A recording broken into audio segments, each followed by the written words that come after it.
The following series contains graphic material and is intended for a mature audience. This podcast contains the impressions and the opinions of the hosts based on the information available to them at the time of this recording.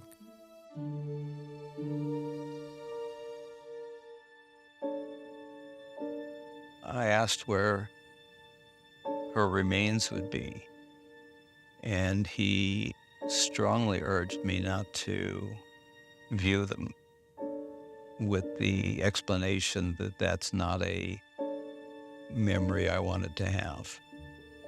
That was Wayne Wilner, Nancy Merck's widower, recounting his conversation with a Waller County Sheriff's Office detective on the night of May 28, 2004. In episode 1, we told you that morning, Nancy drove to the Morning View Ranch to groom her horse, Whiskey.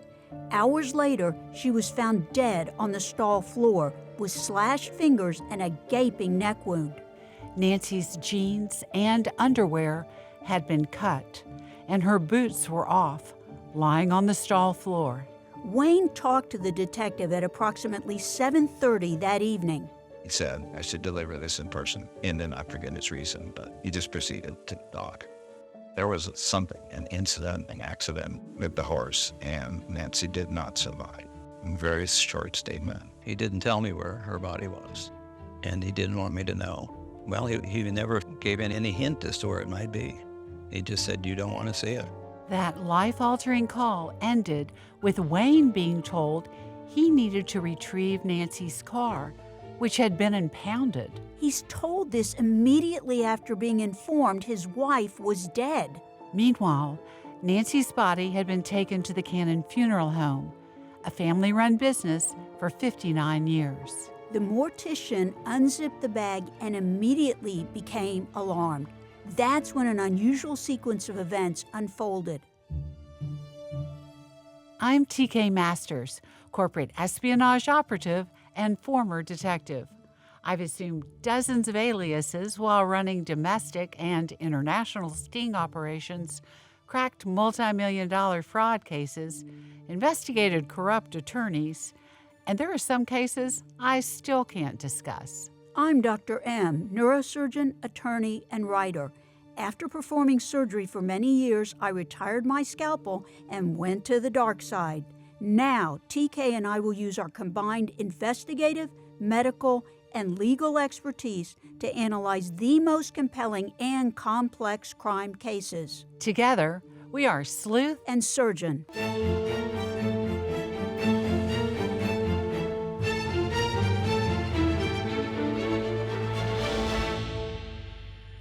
This is episode 2 of Two Horse Sleigh. Sergeant Lane and Deputy Kremer left the Morning View Ranch and went to Cannon Funeral Home for what Sergeant Lane described as a brief exam of the victim. There, Lane took more photos of Nancy's neck wounds. Kremer and Lane were tasked with investigating Nancy's death. They already spent almost 2 hours at the Morning View Ranch photographing the scene. So why meet again at the funeral home? Well, it seems the mortician believed Nancy had not been kicked by a horse.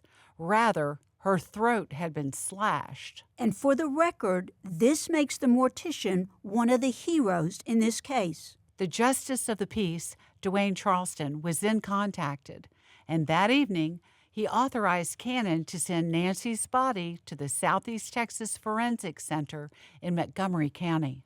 An autopsy would be performed, as J.P. Charleston noted, to determine the nature and cause of death. And whether the death was from natural causes or resulting from violence. But this is not the norm because usually the autopsy is done first, then the funeral home receives the body, which brings to light an interesting phenomenon of funeral home workers who have discovered murders. There are more than a few such cases. We'll share 2. In 2020, Louisiana investigators at the scene of the death of a young man noted a large amount of blood, but also found substantial quantities of drugs. So they assumed the young man had overdosed. Assumption is the cardinal sin in law enforcement. And to my point, the body was released to the funeral home where, lo and behold, an employee discovered the man had actually sustained a gunshot wound. And TK, you found another case in Pennsylvania. An older woman was thought to have died of natural causes. That was until embalmers discovered her throat was full of candy wrappers and 10 inches of rope. Back to this investigation. We're at another critical juncture in the case. Right. This is a second opportunity to obtain an autopsy and valuable information that otherwise would be lost. Essentially, another bite at the apple. Waller County Sheriff's Office is put on notice that Nancy's death is a possible homicide. The Sheriff's Office hadn't treated it as such, and as you well know, TK, delays can be critical. True. If the killer is not identified and escapes, obviously he can commit more crimes. And down the road, we'll find out just how deadly the decisions by the Waller County Sheriff's Office were. Despite all the evidence of a homicide and the plan for an autopsy, Nancy's husband, Wayne Wilner, is not told any of this. Dr. Patricia Moore, a board-certified forensic pathologist, performed the autopsy of Nancy Merck at the Southeast Texas Forensic Center in Conroe, Texas.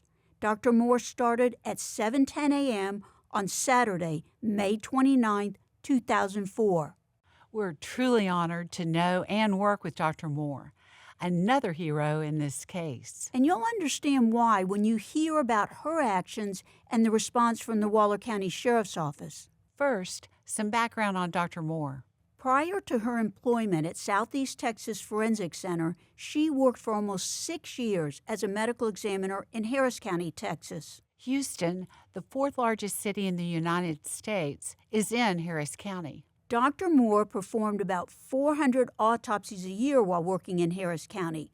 Plenty of knife and gun activity crossed her table. In January 2004, when Dr. Moore was first employed at Southeast Texas Forensic Center, she had already performed approximately 3,000 autopsies. So we need to warn you, the details of the autopsy are very disturbing, but they are vital to understanding what happened to Nancy Merck. Dr. Moore will guide us through the autopsy and share what was documented in the aftermath, which is seemingly implausible. First, Dr. Moore noted the body bag was not sealed and Nancy's hands were not bagged, both of which are usually done in suspected homicides. She came in and nothing was covered, but even though her hands were not in paper bags, as soon as I saw the injuries, I knew I needed to do a full evaluation. Dr. Moore described being given the autopsy authorization form and J.P. Charleston's inquest form. The report said deceased was found in a small stall with horse, impression as the cause of death, trample or kick of horse, impression as a manner of death was accident. Dr. Moore was never provided photos from the scene nor Sergeant Lane's report. In my experience as a detective with the Harris County Sheriff's Office, this was routinely done. So it begs the question, why wasn't Dr. Moore given this information? Nonetheless, Dr. Moore proceeded, beginning with Nancy's clothing. She was wearing a light blue short sleeve shirt, cut up white bra, so her bra was cut up, blue jean capri women's pants. There was a large amount of dirt and dry debris on the body and on the clothing. And there was also a large amount of blood on the blue short sleeve shirt as well. In her report, Dr. Moore documented every item Nancy was wearing. That did not include Nancy's boots lying on the stall floor. Right. Dr. Moore never received them. Dr. Moore was thorough. She obtained specimens for a sexual assault kit and took fingernail scrapings and clippings. She also obtained a toxicology screen and diagrammed every single injury. Starting with a critical finding.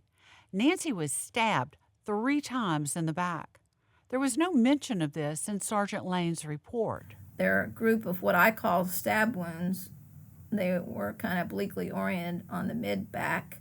The depth of penetration that I found from these wounds was about 3 to 4 inches, and it tunneled into the muscles, but it didn't go into the chest or abdominal cavities, but it did go into the underlying muscles of the back. These were sharp force wounds, in contrast to blunt force wounds, which are usually caused by contact with a solid, firm surface like the ground or by an object such as a bat or fist. But the stab wounds to the back did not cause Nancy's death. Dr. Moore then documented 3 deep cuts to the front of Nancy's neck.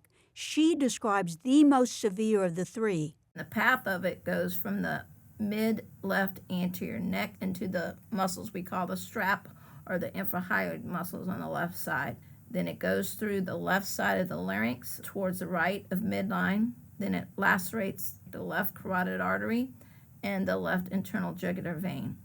The depth of penetration was estimated when I did this autopsy about 3 1/4 inches. The wound is as if somebody put a knife all the way across the neck and went deep into the underlying deeper structures in the neck. The carotid artery supplies blood to the brain. This was a horrific wound, and it was fatal. Dr. Moore also noted multiple defensive wounds on Nancy's hands and arms, particularly the right hand, and we know Nancy was right-handed. They were deep defensive wounds on the palmar, which means the palm side of the hand, on the 4th and 5th digits of the right hand. So those are what somebody does when they defend against a weapon. They try to put whatever, usually their dominant hand, in that area where the weapon's being used against them to ward off the stab wounds. In summary, the critical autopsy findings were stab wounds to the back, sharp wounds to the neck, particularly the cuts to the carotid artery and jugular vein, and defensive wounds. All were likely caused by a knife. What's of significant import is what Dr. Moore did not find. There was no evidence of blunt trauma. With a kick from a horse, the brunt of the energy from the hoof causes fractured bones or damage to the internal organs. Nancy had no such injuries. Dr. Moore elaborated. I would expect to see some abrasions and contusions in that area. They would cause a lot of crush injuries as well, and I did not see that. Dr. Moore was extremely concerned about the autopsy findings. That day, she faxed a report to J.P. Charleston stating the preliminary cause of death was sharp force injuries of the neck and the preliminary manner of death was a homicide. Just an hour into the autopsy, Dr. Moore made 2 calls, which she documented in a memo. So I started the autopsy at 7:10 in the morning on May the 29th, 2004. At 8:10 in the morning on May the 29th, a detective from Waller County Sheriff's Office in Hempstead, Texas, called. After I had called the receptionist, because I called almost as soon as I started this autopsy, concerning the stab wounds to the back. As soon as I saw the wounds on the body, I knew that the horse did not do this to this woman. I decided the best thing to do is do a full evaluation, which include to make sure that they could at least catch whoever did this to this woman. Dr. Moore told us about her conversation with the Waller County Sheriff's Office. I asked him if he would be coming to the autopsy, and he said that he and no one else would be. After he told me that the horse was the only one in the horse stall with the decedent when she was there to groom the horse. He said that the horse was a wild horse and was covered in blood. I still let him know all my concerns, all the stab wounds, the sharp force injuries of the neck. I asked him if he wanted anything done special in this case, like a sexual assault, clothing saved, and so on. He told me to do whatever I thought needed to be done. If somebody tells you all these things and you just say do whatever you want to, that just doesn't make sense to me. And then, like I said, prior to calling the Waller County, I tried calling the Justice Peace Office, but there was no answer and no answer machine, so they didn't accept messages. A Waller County detective, in essence, is telling an experienced, board-certified forensic pathologist that she's wrong. It's not a homicide. The horse did it. Dr. Moore did tell us the detective ignored her findings and tried to dissuade her. Just stunning and makes you think, why would he do that? Also, the remark about whiskey being wild was peculiar. Nancy had ridden and shown the horse for years. But whether the horse was tame or purple for that matter is really irrelevant because Nancy's injuries were not consistent with a kick or trample by a horse. Prior to Nancy Merck's case, Dr. Moore had never had a detective refuse to attend an autopsy. I know from practicing neurosurgery, and this applies to other specialties, including pathology, it's important to gather as much information as you can. The pathologist wants to talk to the detective investigating the death. And the detective should attend the autopsy to see the findings, ask questions, and collect evidence. Dr. Moore agreed.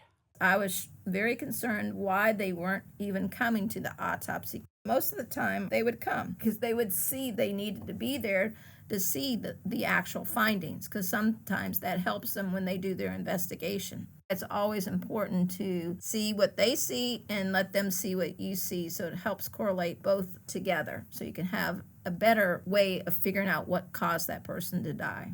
The Waller County Sheriff's Office persisted in trying to convince Dr. Moore the horse killed Nancy. On June 17, 2004, approximately 2.5 weeks after Nancy's murder, Chief Deputy Kremer and Chief Deputy Roy Worowski drove to the Southeast Texas Forensic Center and met with Dr. Moore. Well, they came and brought the actual horseshoes for me to look at and compare them to the injuries, and I told them there's no way that these injuries I saw on her were from the horse's shoes. There were more repercussions from Dr. Moore's ruling on Nancy's death. After this case, I know that Waller County decided not to send at least very many, if any, more cases to this office because they thought I was a crazy blonde-head pathologist that didn't know what she was talking about. To this day, Dr. Moore remains adamant Nancy's injuries were caused by a sharp object, most likely a knife. There's no way in the world the horse did this, and I think some other pathologists looked at the case and they agree. This is not done by the horse. This is definitely a homicide. Somebody else did this to this woman.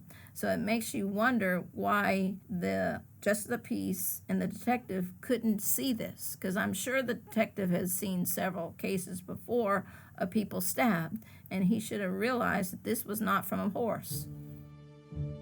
There's one more aspect regarding horseshoes we should discuss. Some have clips, which are essentially triangular metal tabs about 1.5 inches tall on the front surface of the hoof, but they don't stick out away from the shoe or the hoof.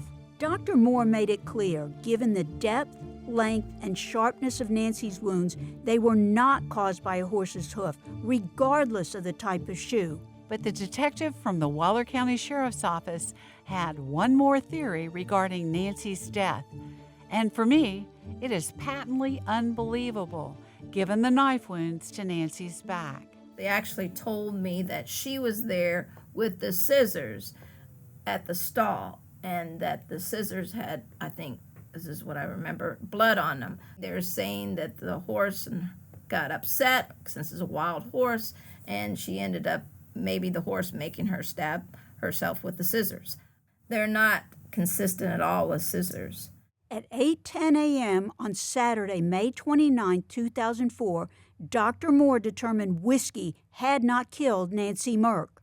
And to restate the obvious, the horse did not pull Nancy's boots off, cut her clothing, stab her in the back, or slit her throat. That morning, Dr. Moore told the Waller County Sheriff's Office Nancy Merck's death was a homicide. A horse cannot commit a homicide. Right, only a human being can commit a homicide. By definition, it's a person causing the death of another person. By 2010, Dr. Moore had performed more than 7,000 autopsies over 13 years.